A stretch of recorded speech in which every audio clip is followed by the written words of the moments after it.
Durant le Précambrien, il y a 3,8 milliards d'années, des bactéries nommées cyanobactéries, ou algues bleues, développaient la faculté de transformer l'énergie du rayonnement solaire en énergie chimique, la fameuse photosynthèse. Il s'agit alors d'organismes prokaryotes, organismes dont les cellules ne possèdent pas de noyau. Ces cyanobactéries se regroupent alors et sécrètent des structures nommées stromatolites. Et ainsi, durant les 2 milliards d'années qui vont suivre, ces colonies de bactéries vont produire l'oxygène de l'atmosphère. Arrivent alors les eucaryotes, des organismes dont les cellules, à l'inverse des prokaryotes, possèdent un noyau. Eucaryotes et prokaryotes vont alors s'associer. L'union fait la force, dit-on. On parle ici d'endosymbiose, une relation bénéfique entre deux organismes. En effet, l'organisme eucaryote ingère une cyanobactérie. Et sans rentrer dans le détail au niveau cellulaire, il en résulte l'apparition des chloroplastes. Une structure qui, au sein d'une cellule végétale, lui permet de capter la lumière, ou plus exactement, le spectre de la lumière visible, sauf le vert, d'où la couleur dominante de la végétation. Ainsi débute la grande histoire du règne végétal.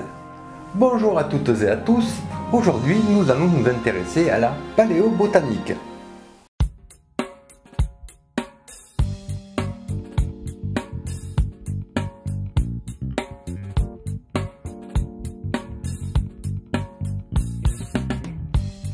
Bien que la couleur verte soit la couleur dominante sur les terres de la planète bleue, à y regarder de plus près, bien des couleurs parsèment la verdure.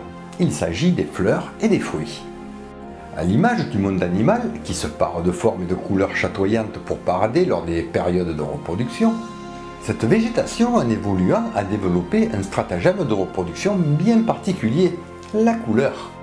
Et ce pour le même objectif, la reproduction. Les couleurs, en plus des odeurs et même du goût, attirent inexorablement les insectes pollinisateurs, qui à leur insu vont aider la plante à répandre son pollen sur d'autres fleurs, assurant ainsi la fécondation. Certaines plantes, les spermatophytes, afin de se répandre, vont produire des graines, la graine étant une structure qui protège l'embryon végétal. Certaines graines apparaissent à l'air libre, afin d'être emportées par les vents, ou encore pour s'accrocher aux plumes ou à la fourrure des animaux qui les approchent de trop près. Puis tomberont plus loin.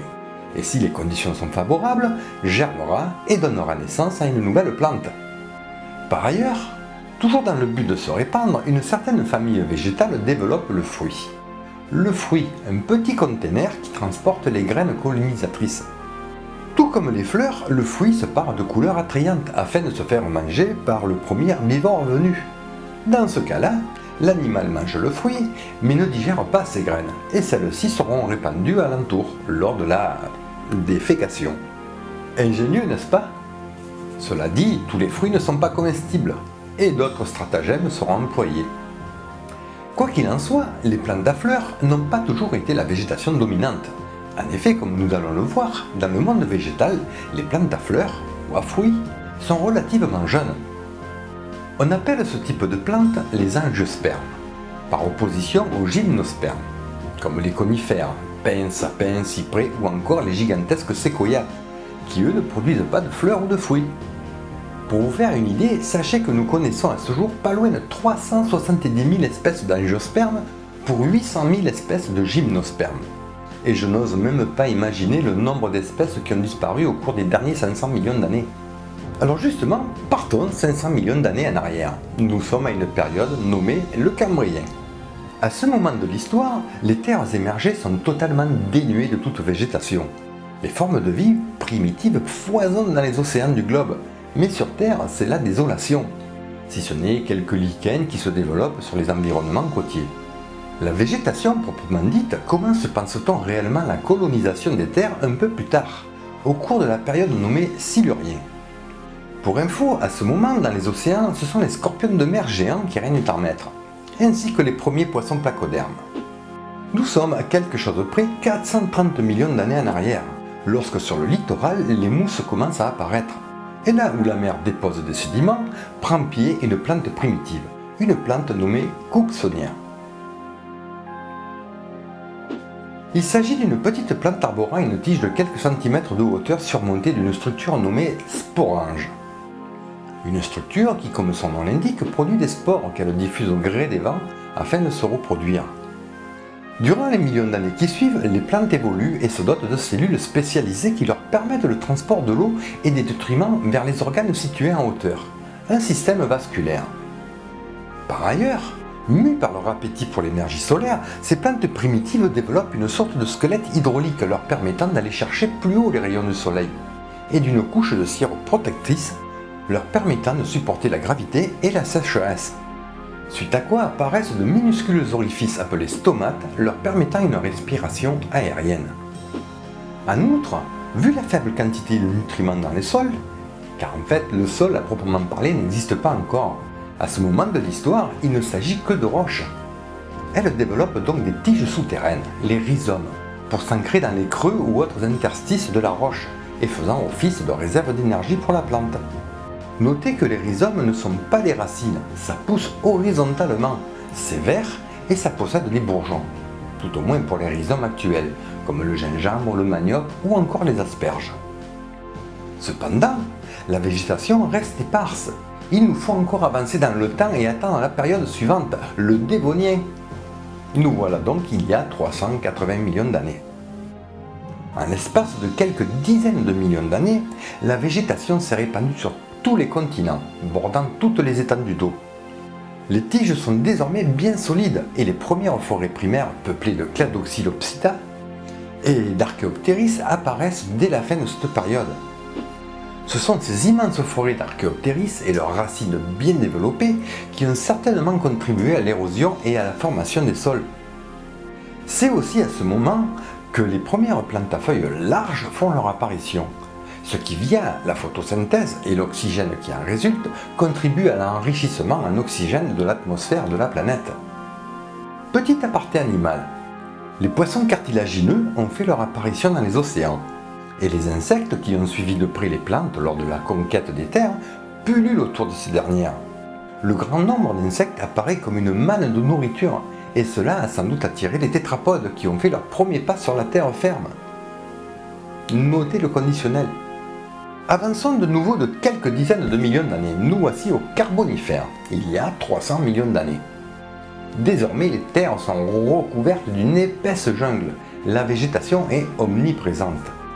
Aux côtés des lycopodes et autres conifères, les fougères et les prêles sont apparus et atteignent des tailles sans précédent.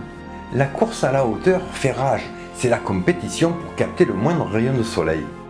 Au cours du processus de photosynthèse, cette dense végétation rejette énormément d'oxygène. Aussi, le taux d'oxygène monte en flèche, atteignant jusqu'à 30% de l'atmosphère. Pour comparaison, aujourd'hui, le taux d'oxygène n'est que de 21%. Donc, la moindre étincelle enflamme des forêts entières. C'est du reste tout ce bois calciné et enterré que nous extrayons aujourd'hui sous forme de charbon ou de pétrole. Côté animal, pour faire court, le Carbonifère, c'est l'ère des insectes géants et des tétrapodes amphibiens. Mais c'est aussi l'ère où les premiers animaux terrestres développent le sac amniotique, ce qui engendre les premiers reptiles.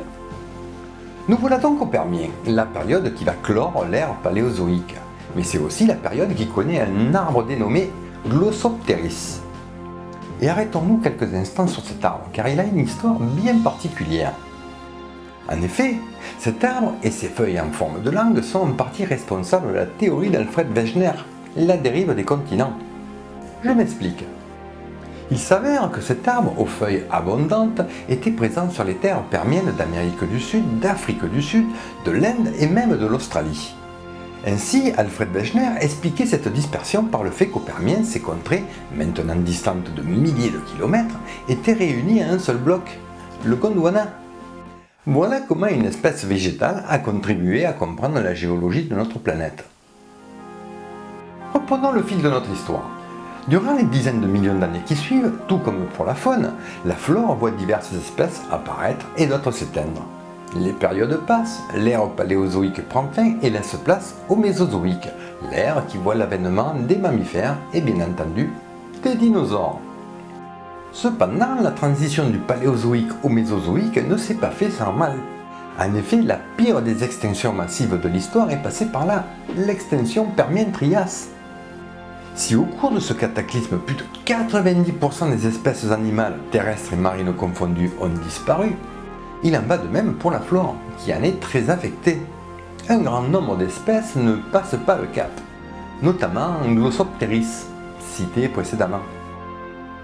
Le Trias, première période du Mésozoïque, voit, comme je le disais précédemment, l'avènement des dinosaures et des mammifères. Mais pas que. Les gymnospermes sont certes toujours la végétation dominante. Les forêts de conifères s'étendent à perte de vue. Cependant, et très récemment en Suisse, dans des couches géologiques datant du Trias, enterrés sous 900 mètres de roche, ont été mis à jour des fossiles de ce qui semble être les ancêtres des plantes à fleurs, les angiospermes. Malheureusement, pour le moment, le registre fossile ne nous en dit pas plus. Ainsi, à la lumière de nos connaissances actuelles, pour voir les angiospermes prendre leur essor, il nous faut faire un pas et se projeter au Crétacé, troisième et dernière période du Mésozoïque. Nous voilà donc il y a 130 millions d'années. A noter que certains fossiles retrouvés en Chine et encore en cours d'étude pourraient faire reculer l'apparition des angiospermes de quelques millions d'années en arrière, au cours du Jurassique. Affaire à suivre. Mais pour l'heure, revenons au Crétacé. C'est la période qui a vu les célèbres tyrannosaures, tricératops et autres vélociraptors. Quoique elle a vu aussi Archovenator, Pyroraptor, Variraptor, Raptodon et bien d'autres, chez nous en France. Donc, c'est une période qui va voir la flore s'enrichir réellement d'angiospermes. Les fleurs et les fruits font leur apparition. Mais pas seulement. Un autre type de végétation fait son apparition. Celle qui fait que nous appelons les animaux qui s'en nourrissent des herbivores. Vous l'avez sans doute compris, il s'agit des graminées et autres plantes herbacées. Il nous faut encore avancer de quelques millions d'années et nous rendre à l'ère cénozoïque pour voir les plantes herbacées devenir prédominantes avec l'assèchement du climat. Et bientôt, les fruits tels que nous les connaissons aujourd'hui apparaissent. Ainsi, la flore ne s'est pas parée d'une multitude de couleurs du jour au lendemain. Et c'est au cours des millions d'années qui vont suivre que, tout comme les animaux, les plantes vont évoluer, se diversifier, pour in fine nous donner la végétation si colorée que nous avons la chance de connaître à ce jour. Et bien voilà un petit récapitulatif de l'histoire des végétaux, un épisode qui n'était pas prévu et réalisé de façon assez inattendue. Aussi, j'espère que vous aurez apprécié, et si tel est le cas, vous connaissez la chanson. Partagez, commentez, n'oubliez pas le petit pouce bleu. Et si vous voulez aller plus loin, vous pouvez, moyennant quelques euros, me soutenir sur Tipeee. Alors je remercie grandement les tipeurs pour leur contribution, car c'est en partie grâce à eux que peu à peu je m'équipe en matériel, notamment ce téléprompteur que j'utilise aujourd'hui pour la première fois. Pour terminer, je tiens à remercier le paléontologue Julien Benoît de la chaîne Stop Science pour son aide bienveillante à la relecture, voire même à l'écriture de mes scripts. Sur ce, je m'en vais explorer les fonds marins de la côte méditerranéenne. Alors je vous embrasse, prenez soin de vous et à la prochaine. Bye bye.